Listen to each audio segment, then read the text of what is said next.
Hi மக்களே, இன்றைக்கி நாங்கள் ஊட்டிலேருந்து கிளம்பும்போது டவுன்ஹில் டிரைவிங் எப்படி பண்ணணும் அப்படின்னு ஒரு சின்ன வீடியோ தான் நான் எடுத்திருக்கேன். இதில் நான் சொன்ன எல்லாமே நான் பர்சனலாக ஃபாலோ பண்ணக்கூடியது. என்னென்ன டிப்ஸ் சொல்லியிருக்கேன் அப்படிங்கிறத வீடியோவை ஸ்கிப் பண்ணாமல் பாருங்கள். இப்போ நம்ம பார்த்தீங்கன்னா டவுன்ஹில் டிரைவிங் பற்றி நான் சொல்கிறேன். முதல் விஷயம், நீங்கள் உங்கள் வண்டியை நல்லா செக் பண்ணிக்கோங்க. வண்டியை நீங்கள் டவுன்ஹில் எடுத்துகிட்டு போகிறதுக்கு முன்னாடி. ஏன்னா மெயின் எதுன்னு பார்த்தீங்கன்னா பிரேக்கு தான். பிரேக்கு, அடுத்து கிளச்சு. மேனுவல் வண்டி வச்சுருந்தீங்க அப்படின்னா நீங்கள் கிளச்சு கண்டிப்பாக உங்களுக்கு தேவைப்படும். ஆட்டோமேட்டிக் அப்படின்னா உங்களுக்கு அது தேவையில்லை. இப்போ என்கிட்ட இருக்கிற வண்டி பார்த்தீங்கன்னா ஆட்டோமேட்டிக் தான். ஸோ நான் ஆட்டோமேட்டிக் வண்டி வச்சு நான் உங்களுக்கு சொல்கிறேன். சேம் தான் மேனுவலுக்கும். என்ன அப்படின்னா மேனுவலில் நீங்கள் கிளச் நீங்கள் யூஸ் பண்ணுற மாதிரி இருக்கும், அவ்வளோதான். ஃபர்ஸ்ட் விஷயம் பார்த்தீங்கன்னா உங்கள் வண்டியோடைய வித்தெல்லாம் நீங்கள் கரெக்டாக நீங்கள் கணக்கு எடுத்துக்கோங்க. அது உங்களுக்கு அப்ஹில் போகும்போதே உங்களுக்கு அதெல்லாம் தெரிஞ்சிடும். ஸ்டியரிங்கை 3 o'clock 9 o'clock பொசிஷனில் கண்டிப்பாக நீங்கள் 2 கையில் தான் நீங்கள் ஓட்டணும். ஒரு கையை விட்டுட்டு இல்லை ஒரு கையை கியரில் வச்சுக்கிட்டு அந்த மாதிரிலாம் நீங்கள் எதுவுமே நீங்கள் பண்ணக்கூடாது. ஏன் அப்படின்னா நல்ல ஒரு கண்ட்ரோல் உங்களுக்கு 2 கை வச்சா மட்டும்தான் உங்களுக்கு கண்டிப்பாக கிடைக்கும். அடுத்தபடியாக என்னன்னு பார்த்தீங்கன்னா பிரேக்கில் ரொம்ப நீங்கள் பிரேக்கை பிடிச்சிக்கிட்டே நீங்கள் ஓட்டக்கூடாது. இது பிரேக்குக்கும் இது பொருந்தும், கிளச்சுக்கும் இது பொருந்தும். பிரேக் எப்போ போடணுமோ அப்போ தான் நீங்கள் போடணும். அதே மாதிரி கிளச்சை நீங்கள் எப்போ மிதிக்கணுமோ அப்போ மட்டும்தான் மிதிக்கணும். ஏன் அப்படின்னா அப்ஹில் ஏறும்போதும் சரி, டவுன்ஹில் போகும்போதும் சரி, வண்டி ரொம்ப ஹீட் ஆகுங்க. டவுன்ஹில்லாவது பரவாயில்ல, வண்டி நீங்கள் ஓரளவுக்கு ரொம்ப லோடு இல்லாமல் வந்துடும். அப்ஹில்ல ரொம்ப ஹீட் ஆகும்.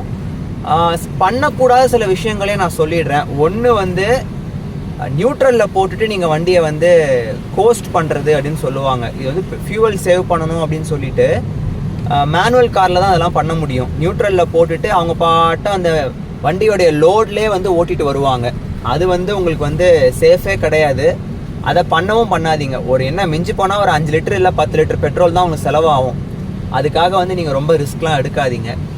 இன்னும் ஒரு சில பேர் என்ன பண்ணுவாங்க அப்படின்னு பார்த்தீங்கன்னா வண்டியை ஆஃப் பண்ணிவிடுவாங்க. அது இன்னும் மோசம். ஏன் அப்படின்னா உங்களுக்கு பவர் ஸ்டியரிங்கே வேலை செய்யாது. அதே மாதிரி இப்போ நம்மக்கிட்ட இருக்க இப்போ லேட்டஸ்ட்டு கார்லாம் பார்த்தீங்கன்னா பிரேக் உங்களுக்கு பூஸ்டர் பிரேக்குன்னு சொல்லுவாங்க. வேக்யூமில் மட்டும்தான் அதெல்லாம் வேலை செய்யும். ஸோ அதையும் நீங்கள் பார்த்துக்கோங்க. வண்டியை ஆஃபும் பண்ணாதீங்க, நியூட்ரல்லையும் நீங்கள் ஓட்டாதீங்க.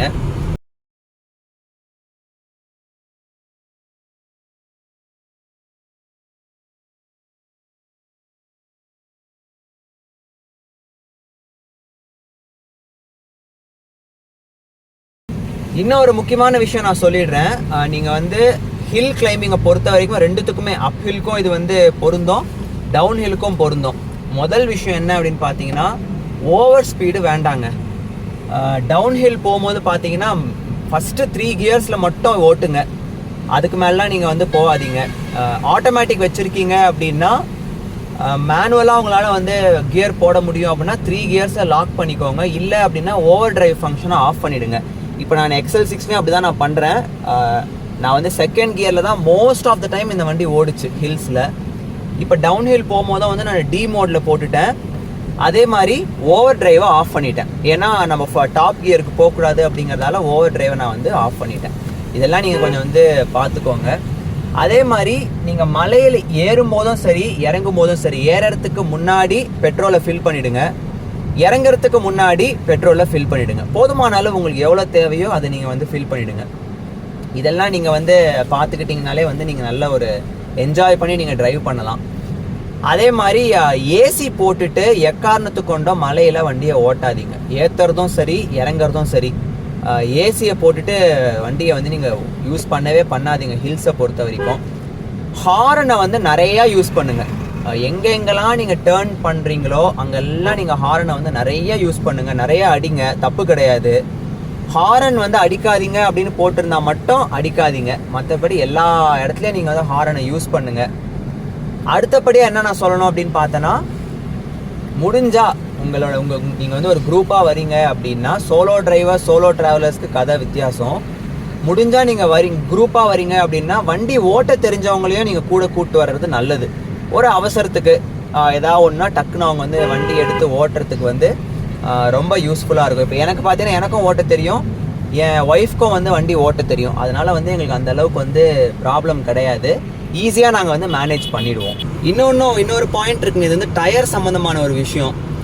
நீங்கள் ஹை ஆல்டிடியூடில் நீங்கள் ஏறும் போதும் சரி இறங்கும் போதும் சரி உங்களுடைய கார் டயரில் ப்ரெஷர் டிஃப்ரென்ஸ் இருக்கும்.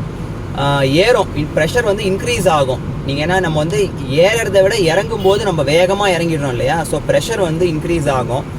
நடுவில் நீங்கள் எங்கேயாவது நிறுத்துறீங்க அப்படின்னா அவங்க டயரை வந்து செக் பண்ணிக்கோங்க. அதே மாதிரி அவங்க வண்டியில் ட்ராக்ஷன் கண்ட்ரோல் சிஸ்டம் இருக்குது அப்படின்னா கட்டாயமாக நீங்கள் ட்ராக்ஷன் கண்ட்ரோலை வந்து நீங்கள் யூஸ் பண்ணியே ஆகணுங்க. ஏன்னா ட்ராக்ஷன் கண்ட்ரோல் இல்லாமல் ரொம்ப ரொம்ப கஷ்டமாக இருக்கும். இந்த ட்ரிப்பில் பார்த்தீங்கன்னா இந்த வண்டியில் வந்து உங்களுக்கு ட்ராக்ஷன் கண்ட்ரோல் இருக்குது. நான் வந்து யூஸ் பண்ணதால் வண்டி ஒரு இடத்துல கூட ஸ்கிட் ஆகலை. மலை ஏறும்போதும் சரி, கொஞ்சம் ஸ்டீப் டிசென்ட்லாம் நான் பண்ணும்போதும் சரி, சேறு பகுதியில் போகும்போது கூட வந்து வண்டி நல்ல க்ரிப் இருந்துச்சுங்க. ஸோ ட்ராக்ஷன் கண்ட்ரோல் இருக்குதுன்னா ட்ராக்ஷன் கண்ட்ரோல் யூஸ் பண்ணிக்கோங்க. அதே மாதிரி ஸ்பீடை வந்து முடிஞ்ச அளவுக்கு நீங்கள் அவாய்ட் பண்ணுங்கள். மலை ஏறும்போது நமக்கு அவ்வளோ ஸ்பீடு இருக்க போகிறதில்ல. வண்டி இறங்கும்போது சாதாரணமாகவே ஸ்பீடு வந்து ரொம்ப போகும். இறங்கும்போது முடிஞ்ச அளவுக்கு ஸ்லோவாக போங்க. ஒரு விஷயம், நல்ல சீனரி நீங்கள் என்ஜாய் பண்ணலாம். ரெண்டாவது, யாருக்காவது வந்து இந்த வாந்தி வருது, ஏன்னா நிறைய பேருக்கு வந்து வாமிட் ரொம்ப வரும். எனக்கே அந்த ப்ராப்ளம் இருக்குது மலை இறங்குறப்போ. அதனால் வந்து முடிஞ்ச அளவுக்கு ஸ்லோவாக போங்க.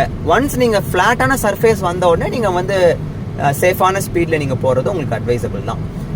இது எல்லாமே வந்து பார்த்தீங்கன்னா நான் ஆல்மோஸ்ட் நிறையா ஹில்ஸில் நான் வந்து வண்டி ஓட்டியிருக்கேன். இப்போ வந்து நான் ஊட்டியும் வந்து பார்த்தீங்கன்னா முடிச்சாச்சு, ட்ரைவ் பண்ணிட்டு வரேன். பர்சனலாக நான் வந்து எப்போவுமே நான் சொல்கிறது இதுதான், டிரைவிங்கை பொறுத்த வரைக்கும் நான் பர்சனலாக கற்றுக்கிட்டது, அதே மாதிரி நான் பண்ணுற சில தப்புகளை வந்து மற்றவங்க சொல்லி அதை நான் திருத்திக்கிட்டது எல்லாமே வச்சு தான் நான் வந்து இந்த வீடியோவை நான் உங்களுக்கு போடுறேன். நீங்கள் வந்து இந்த வீடியோ நீங்கள் ரெஃபரன்ஸாகவும் நீங்கள் எடுத்துக்கோங்க, ஒரு எஜுகேஷன் வீடியோவாக கூட நீங்கள் எடுத்துக்கோங்க. சேஃபாக ட்ரைவ் பண்ணுங்கள். இதுக்கெல்லாம் முக்கியம் இன்னொன்று என்ன அப்படின்னு பார்த்தீங்கன்னா உங்களுடைய சீட் பெல்ட்டு. வண்டியில் எத்தனை பேர் போனாலும் சரி முக்கியமாக சீட் பெல்ட்டை போட்டுக்கோங்க. சீட் பெல்ட் போடாமல் வண்டியை ஓட்டாதீங்க. அதுவும் ஹில்ஸில் வந்து கட்டாயமாக சீட் பெல்ட்டு நீங்கள் போட்டே தான் ஆகணும்.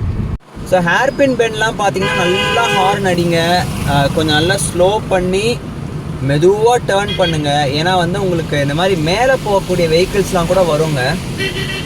மேலே வர வெஹிக்கிள்ஸ்க்கு வந்து நம்ம தான் வந்து வழி விடணும். அது வந்து அவங்க வந்து என்ன லோடோடு வராங்க இல்லையா? மற்றவங்கள பற்றி எப்படிங்கிறத நீங்கள் யோசிக்காதீங்க. நீங்கள் ட்ரைவ் பண்ணுறப்போ ரெஸ்பான்சிபிள் டிரைவராக மேலே வர வண்டிக்கு வந்து வழி விட்டுடுங்க. ஹேர்பின் பெண்டை பொறுத்த வரைக்கும் ஓவர் ஸ்பீட் பண்ணக்கூடாது, ஓவர் ஸ்பீட் ஆகாது. அதே மாதிரி ஓவர்டேக் ஜென்மத்துக்கும் பண்ணாதீங்க. ஹேர்பின் பெண்டில் எந்த ஒரு பிளைண்டு கர்வ்லேயும் வந்து ஓவர்டேக் பண்ணவே பண்ணாதீங்க. பிளைண்டு கர்வ்ங்க நான் என்ன சொல்கிறேன் அப்படின்னா, இப்போ எதிரில் பார்க்குறீங்க இல்லையா, இது வந்து ஒரு பிளைண்ட் கர்வ். அதாவது உங்களுக்கு முன்னாடி நீங்கள் வந்து ஒரு வண்டியை ஓவர்டேக் பண்ணுறீங்க அப்படின்னா இப்போ இந்த மாதிரி இடத்துல நீங்கள் ஓவர்டேக் பண்ணலாம். ஏன்னா வந்து ஒரு 30-40 அடி வரைக்கும் உங்களுக்கு வந்து தெரியும். ஃப்ரண்ட்டில் உங்களுக்கு 30-40 அடி தெரியலை அப்படின்னா அது பிளைண்ட் கர்வ். இப்போ இது வந்து ஒரு பிளைண்டு கர்வ். இந்த இடத்துல நீங்கள் வந்து ஓவர்டேக் பண்ணவே கூடாது. இப்படிலாம் வண்டி திடீர்னு வரும். முடிஞ்ச அளவுக்கு ஹார்ன் அதிகமாக அடிங்க. ஹேர்பின் பெண்டை பொறுத்த வரைக்கும் நீங்கள் ஸ்லோ பண்ணிவிடுங்க, முடிஞ்சால் ஸ்டாப்பே பண்ணிவிடுங்க. ஹேர்பின் பெண்டில் வண்டி ஓட்டுறதுங்கிறது கொஞ்சம் ரிஸ்க்கான விஷயம்தான். ஸோ அதை நீங்கள் வந்து பார்த்து பண்ணிக்கோங்க. இப்போ இதெல்லாம் வந்து பார்த்தீங்கன்னா உங்களுக்கு வந்து ஒரு ஓப்பன் கர்வ் தான், பிளைண்ட் கர்வ் கிடையாது.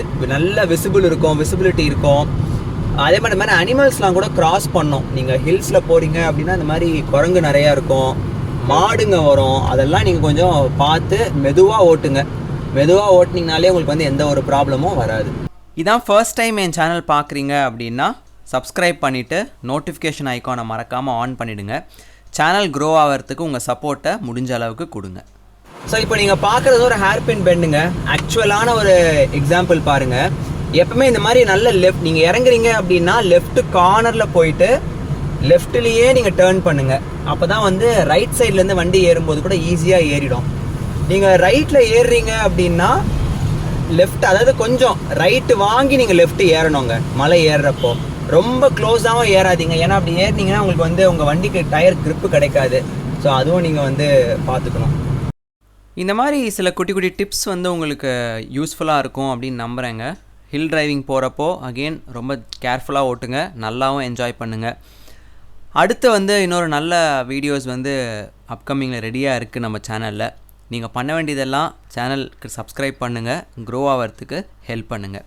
அடுத்து இன்னொரு நல்ல வீடியோட உங்களை வந்து சந்திக்கிறேன்.